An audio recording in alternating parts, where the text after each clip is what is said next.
Hey everyone, welcome back to the channel. Today's story is intense, personal, and one of the hardest things I've ever shared publicly.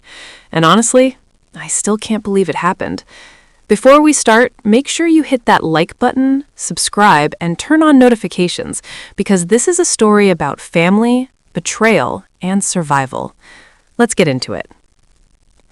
I never thought I'd be in a situation where my own home, the place I grew up, the place I always felt safe, would feel like a prison.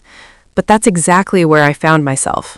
The night my brother yelled at me and pushed me toward the door, while my mom cheered. This isn't clickbait. This is my story. I'm going to start from the beginning, not just the moment they kicked me out, because everyone deserves context. Growing up, my family wasn't perfect. We had fights like anyone else, but in the last few years, things changed. It felt like the arguments got worse and worse, not because of something I did, but more because of who I became. I started doing things differently. I followed my own dreams. I questioned traditions. I stopped staying silent when something hurt me. And suddenly, that was a problem for some people in my house. There were small fights at first. Why did you say that? We're just saying what's best. Why does it hurt when you say these things? Crickets. These arguments became harsh, personal, and dark. I started to feel like I was walking on eggshells every day. I remember it clearly. It was late at night. We'd had dinner, and everything seemed normal, or as normal as our home could be. But then, it happened. My brother exploded. Not just a raised voice, I'm talking about screaming so loud that neighbors could probably hear it. He called me, "Nobody wants you here. Go pack your things and leave." I stood there frozen. I didn't even argue. I just walked toward my room to pack. And that's when I heard it. Clap. Clap. My mom, someone I trusted, someone who I believed would protect me, started clapping her hands in approval at what my brother was doing. It felt like a punch straight to my chest. I thought perhaps, maybe they were joking. Maybe I misunderstood. Maybe tomorrow everything would go back to normal. But deep down, I couldn't ignore the reality. When someone you love celebrates your pain, not just tolerates it, it changes your entire world. I packed a small bag. Clothes, wallet, phone charger. Nothing fancy, but I remember feeling lighter in a strange way. It was scary, of course, but also freeing. I knew something inside me was finally breaking away from all that pain. After that night, I didn't go back home. I stayed with a friend and eventually found a place of my own. Was it easy? Not at all. Was it worth it? Every moment of strength and pain taught me who I could be without fear. If you're watching this and you're going through something similar, whether it's with family, friends, or people you thought cared about you, hear this. Your worth is not defined by someone else's approval. Your pain is real and you deserve support. And sometimes you have to let go to find peace. You are not alone. Thank you for listening to my story.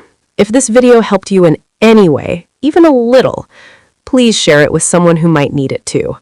Don't forget to like, comment your thoughts, and subscribe if you haven't already. I'll see you in the next video. Stay strong. Have you ever felt unwanted in your own home? Not from strangers, not from society, but from the very people who were supposed to protect you? Because I have. And today, I'm finally telling the full story. Not for sympathy, not for attention, but because silence almost destroyed me.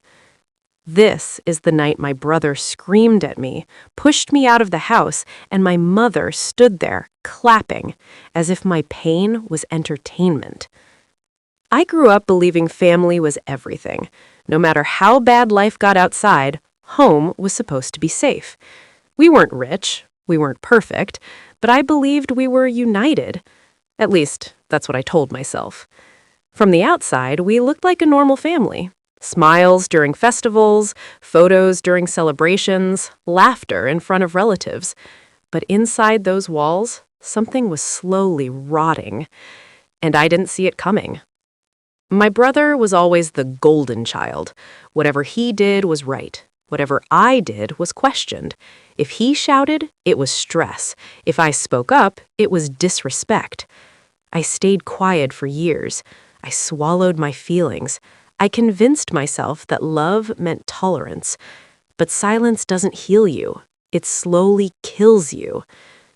Things changed when I started thinking for myself.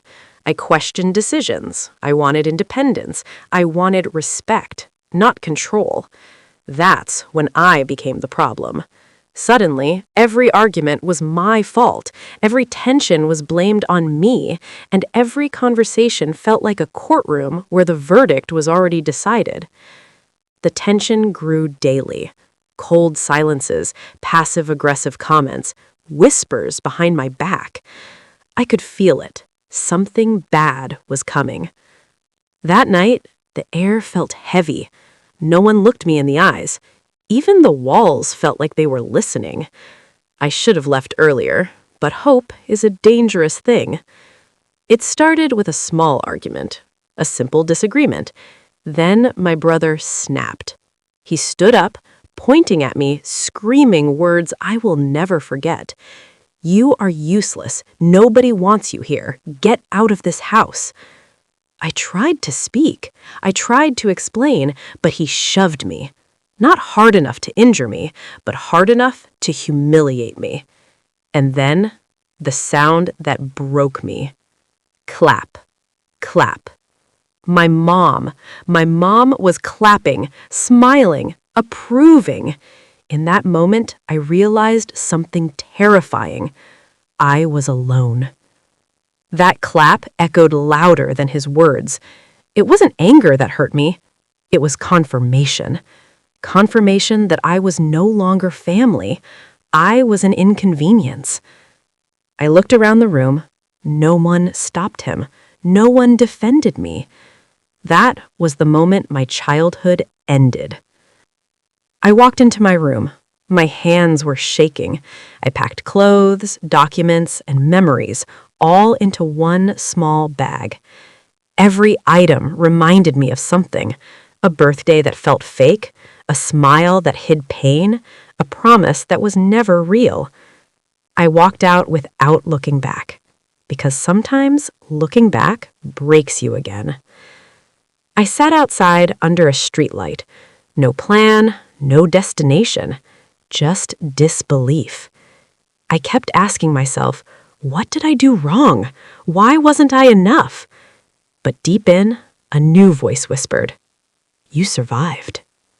If you're watching this and you feel trapped in a toxic home, listen carefully. You are not weak. You are not crazy. You are not alone. Your story matters. Your pain matters.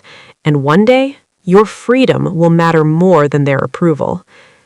I don't hate my family, but I choose myself. And if choosing yourself makes you the villain in someone else's story, let them tell it. Because this is how my real